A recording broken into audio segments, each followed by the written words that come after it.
पिछली किस्त में आपने देखा कि होरेन के दरवाजे पर एक पुरस्कार पर्ची मिली जिस पर लिखा था तुम्हें भी साए बिला रहे हैं। लेकिन ये पर्ची किसने रखी और क्यों?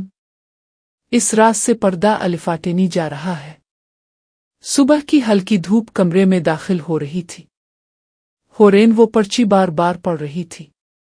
इसके हाथ कांप रहे थे। होरेन अपने आप से, कौन हो सकता है? किसको मालूम कि मैं डरती हूं? ये पर्ची यहां कैसे आई?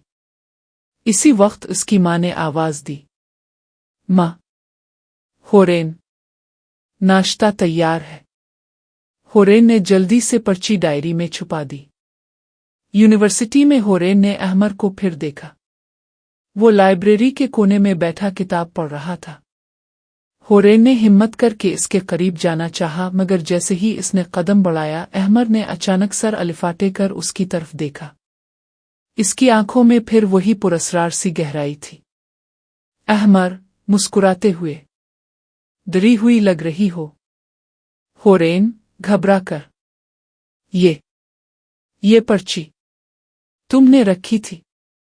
अहमर चंद लम्हे खामोश रहा, फिर धीमी आवाज में बोला, साये सबको बुलाते हैं, लेकिन कुछ लोग ही उनकी आवाज सुन पाते हैं। इसी रात होरेन छत पर खड़ी थी। हवा तेज चल रही थी। अचानक इसे लगा जैसे कोई उसके पीछे खड़ा है। वो पलटी तो वहां कोई नहीं था, मगर दीवार पर एक साया साफ नजर आ रहा था, इंसानी साया, हालांकि वहां कोई शख्स मौजूद नहीं था। होरेन, कांपती हुई आवाज में, कौन है? सामने आओ। साया आहिस्ता आहिस्ता लंबा होने लगा और फिर अंधेरे में गायब हो गया।